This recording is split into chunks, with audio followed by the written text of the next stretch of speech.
So once I've completed the figure eights, because of the unique contours of the stone, you can use it a variety of different ways. One of the ways that's really therapeutic, but also getting the energetics of the stone, is when you take that pretty popular position of the arm, as long as it's comfortable for the client. Just make sure it's at an angle that's comfortable for them, so check in. And as you can see, that lifts and exposes more of the scapula.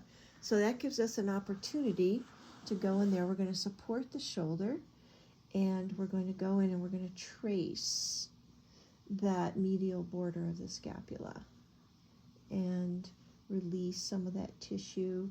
We can set the stone down and then do a little additional therapy with our hands, and then alternate back with the stones, just checking in with them again to make sure that that's comfortable. This oftentimes gets really tight on clients, so you just want to make sure that the pressure that you're using is adequate for their tolerance.